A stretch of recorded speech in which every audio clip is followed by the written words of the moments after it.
we'll start with the miniature at the front.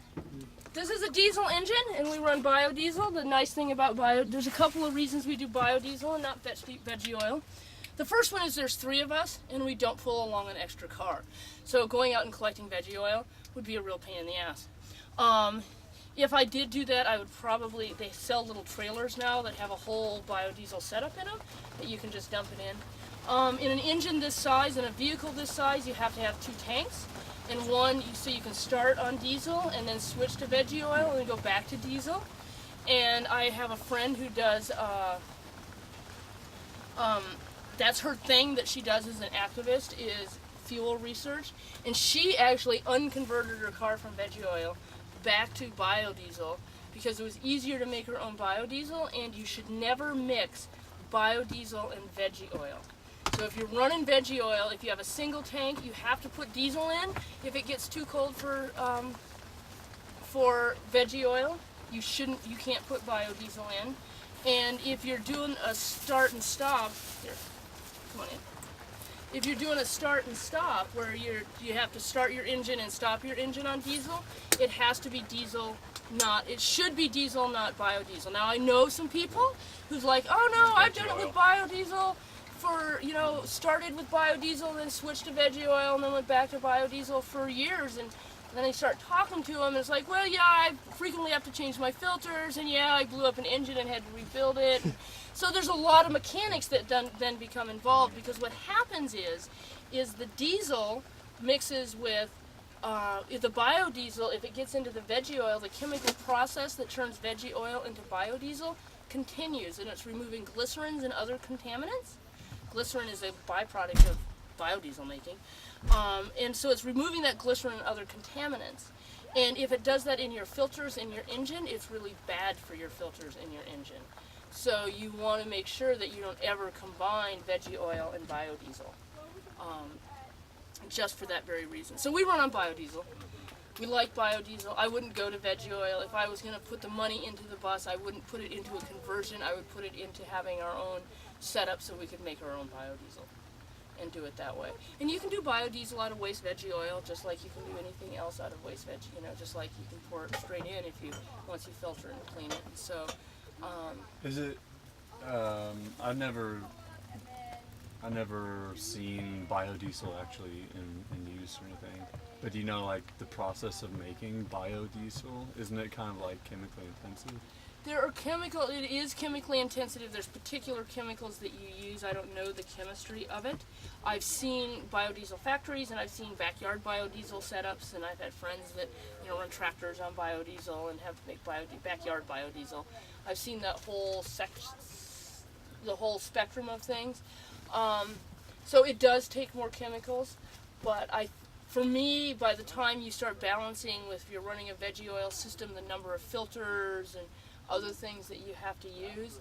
Now, her parents run straight veggie oil in their cars, but they live in Santa Rosa, California. Right. Where it just never gets really cold. Where it never gets cold. As opposed to Montana, where Minnesota, where 6 months out of the year, you're going to have to be running diesel because it's going to be too cold for veggie oil.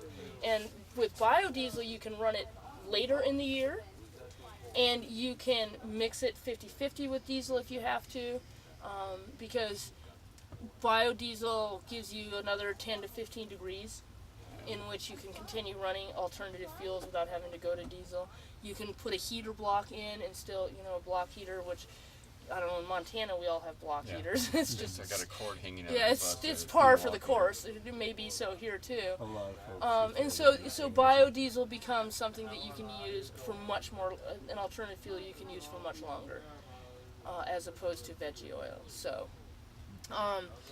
but the byproducts of biodiesel is glycerin, which is what they make soaps out of, and they make tinctures out of, and I've even known people who got 55-gallon drums, nice-looking 55-gallon drums of glycerin to put in their sunrooms, because glycerin holds heat, and then they make a little table on top of it and paint it all kinds of pretty color, and there's this drum of glycerin and on a sunny place, so the sun comes in, warms up the glycerin, and then when the sun goes down, it radiates heat back out in the room.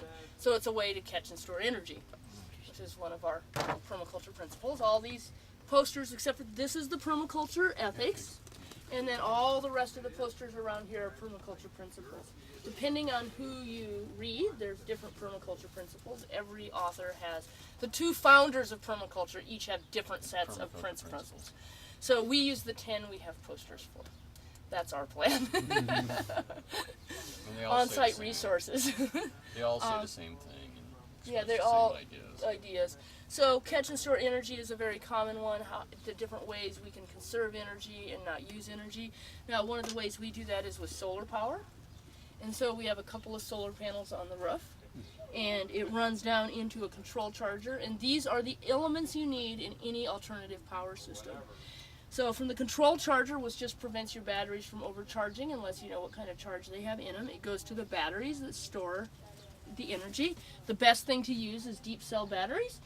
We had some, we loaned them to a friend. You should never run your batteries flat and let them sit and then overcharge them. That's exactly what he did. So we now have a couple of heavy duty truck batteries. Which, you know, have worked for a year and a half. You know, we keep waiting for them to die. They're not as good as they could be, but, and then it comes back into the inverter, and the inverter is what changes it from DC to AC. And the important thing to know about inverters is there's 2 different kinds. There's true sine wave inverters, and then there's modified sine wave inverters. If you're running computers, you want a true sine wave inverter. Everything else is fine with a modified sine wave, but if you're running computers off of it, and what it is that a sine wave of a regular AC does this, and a modified sine wave does this. They're blocky.